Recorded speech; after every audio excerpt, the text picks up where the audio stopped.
son rythme, à son niveau. Ça c'est de sa responsabilité parce que équipe, c'est vrai qu'il y a des joueurs sur le terrain, mais entraîneur bi moom mooy décider la manière de jouer. Alors que la manière de jouer de l'équipe, c'était pas tellement ça.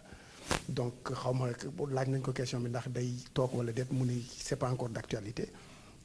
Mais je pense que pour insuffler un souffle nouveau ci biir tanière bi, bon, je pense que moom il devrait prendre un peu de recul, ne serait-ce que sax de choisir lui-même de prendre une année sabbatique pour évacuer stress bi nekk ci boppam yépp après mu dellusiwaat.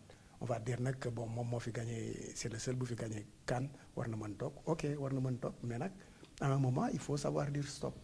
te bon je pense que le moment est venu pour ne pas dire qu'il est dépassé. Donc bon, mais nag le dernier mot ne me revient pas, man sama xalaat journaliste ak observateur rek laa def, donc le dernier mot lui appartient à la fédération. Une question dinaa ko poser nos 3 confrères qui sont sur ce plateau. Président Lamine Gueye, Aliou Cissé doit partir ou il doit rester? Bon, je pense que c'est une décision personnelle, hein. Comme il l'a dit, il n'est pas important. Ce qui est important, c'est le Sénégal, et le Sénégal a perdu, comme il l'a dit hier. Mais je pense que man su ma ko doon conseiller, vraiment dama koy conseiller mu dem xooli leneen, parce que sport dafa am ay challenge, te boo xoolee challenge yi mu amoon ci Sénégal pour man def na ko largement, parce que il a fait N CAN. Il a connu quart de finale, 8e de finale. Voilà. Il a gagné une finale. Aujourd'hui, il sort en 8e de finale. Donc, day nekk une répétition. Est-ce que ci répétition boobu finalement moom li mu bëgg a jàllale est-ce que day jàll toujours? Parce que la question peut être posée. Ce qui s'est passé hier, personne ne comprend. Même lui, il n'a pas compris. Il l'a dit. Donc Il a dit textuellement que son équipe a perdu le fil conducteur. C'est ce que je retiens. Qui est à la tête de cette équipe? C'est lui. Et l'équipe perd le fil conducteur d'un match où tu marques à la 4e minute, tu perds le 3 minutes 43 secondes. Voilà, pour être plus précis.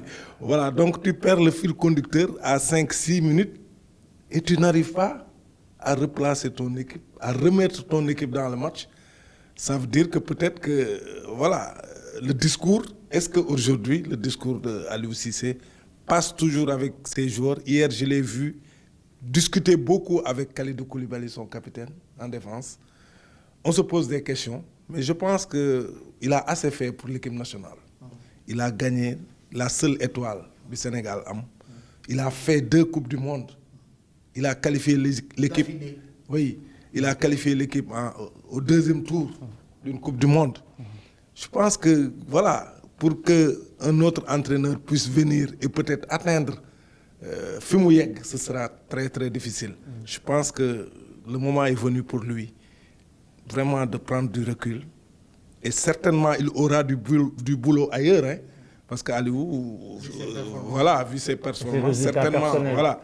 Mais, et de laisser la place à un autre, comme on l'a vu dans l'équipe de la Côte d'Ivoire, qui nous a éliminés, avec un autre entraîneur qui a essayé autre chose, qui a mis en place des idées. Ça a marché. Le football aussi, c'est comme ça. Écarter les anciens, les potentiels titulaires. C'est-à-dire le football aussi, à un certain moment, a besoin de nouvelles idées, a besoin d'hommes nouveaux. Un nouveau discours. C'est ça. Et je pense qu'aujourd'hui, voilà. D'accord. Bakary, dégg nga li nga xamante ni moom le grand Khalifa Ndiaye wax ak président Lamine Gueye concernant si Aliou Cissé doit partir ou il doit rester. Avant que ma dugal la beneen question parce que nag Aliou tegu fi boppam. waaw Mbaye yaakaar naa ni ça c'est aussi une question très fermée. Doit-il partir ou doit-il rester? Dinaa emporter pas bi ñeneen ñi sama ñaari grand lu ñu wax mooy c'est une décision personnelle. Mais moi je me dis qu'aujourd'hui ce serait catastrophique de laisser Aliou Cissé partir. Pourquoi? Ça c'est ma conviction personnelle. Parce que bu mu war a bàyyi du léegi dafa yàgg. Man moom je vais tout le temps sur le principe du contrat qui le lie avec la Fédération sénégalaise de football. Biñ ko fi confirmé le 5 mars 2015 ba le 7 novembre 2022 Aliou Cissé a rempli tous les objectifs qu'on lui avait assignés looloo tax ma ne à un moment donné je pense que moom si boppam il a manqué pas de courage mais il n'a pas été reconnaissant vis-à-vis de la fédération parce que moom fédération à chaque fois que ñi tegal ko objectif ne ko boo atteindre lii dañ lay defal lii da koy atteindre fédération defal ko ba le 7 novembre 2022 à quelques semaines quelques jours de la coupe du monde Qatar mu signé dernier contrat am et ce contrat là il est bel et bien indiqué que Aliou Cissé doit avoir un salaire net d'impôt de 20 millions plus 120 millions de francs CFA en prime de signature 120 millions yooyu dañ koy fay 30 millions de francs CFA par trimestre mais nag si biir contrat bi toujours nee nañ ko l'objectif par trimestre pour téléspectateur yi mooy chaque 3 mois ñetti weer bu ne après ñu ne ko donc yow Aliou Cissé loolu boo ko defee ce contrat bi ñu lié mën na dem jusqu'au 30 août 2024 donc lii nii contrat am dafa war a dem 30 août 2024 mais dañ ko assigner objectif yi ñu ne ko le premier objectif c'est de qualifier l'équipe du Sénégal en quart de finale de la Coupe du Monde 2022 deuxième objectif ce qui n'a pas été fait mu toog 8e bi ñu jógee foofu ñu prolongé ko mu jógee foofu loolu tam mën naa si ñëwaat après si objectif yi laa lay wax ñu ne ko premier objectif c'est atteindre le quart de finale de la Coupe du Monde 2022 c'est de qualifier le Sénégal à la CAN Côte d'Ivoire 2023 mais aussi c'est de conserver le titre de champion d'Afrique à la CAN Côte d'Ivoire 2023 yooyu ñooy nekk objectif yu Aliou Cissé am ci contrat bi loolu moo koy permettre mu dem ba août 2024 malheureusement il n'a pas atteint le premier objectif mooy mu mën a qualifier quart de finale 2022 Coupe du Monde 2022 bi ñu fa jógee fédération yi ñu bare ñu ngi doon xaar ñu limoger Aliou Cissé si parmi ñu doon ruumandaat loolu parmi ñu doon actionner loolu Abdoulaye Sow ci la bokk mooy deuxième vice-président fédération parce que bu ñu jógee Coupe d'Afrique Coupe du Monde. ci la bokk ci leen Bakary ruumandaat lan ci la bokk na si ñi bëggoon ñi libérer Aliou Cissé. Abdoulaye Sow deuxième vice-président fédération bu ñu jógee Coupe du Monde. Je me rappelle le président Augustin Senghor dafa def benn sortie dans une télévision de la place pour dire que Aliou Cissé va continuer avec nous jusqu'à la Coupe d'Afrique 2023 une semaine après Abdoulaye Sow dem ci beneen rajo nee na ñi laaj ko question boobu mu ne man de dégguma ko fu ñu ko doon waxee en réunion de comité exécutif donc boobu ba léegi seen diggante am ñagas-ñagas moo tax ma ne leen diggante kan ak kan Augustin Senghor ak Abdoulaye Sow ñi nga xamante ni ñoom ñaar ñoo ngànk football Sénégal tey xam nga li ma la ñi ngi dem seen bopp ñu ànd nawle la yaakaar ne loolu ñu ànd mais en réalité y a pas d'ànd nawle. mais le premier vice-président nag nga xam te ne moom moo nekk ci kanam du président de la Ligue xam nga le premier vice-président dafa jàpp ñàmbur. Est-ce qu'il est toujours le premier vice-président? xam nga non. ah le waaw premier vice-président c'est pas non. parce que soo dee seet ñaar ñi ñoo ngànk football bi. te am na kenn ku nekk ci diggante bi. waaw kañ war nañ ko cee boole grand Khalifa. comprendre li ma la léegi nag loolu moo tax ma ne la man tey jii nii jàpp naa ne Aliou Cissé bu mu war a bàyyi bu tey dafa yàgg.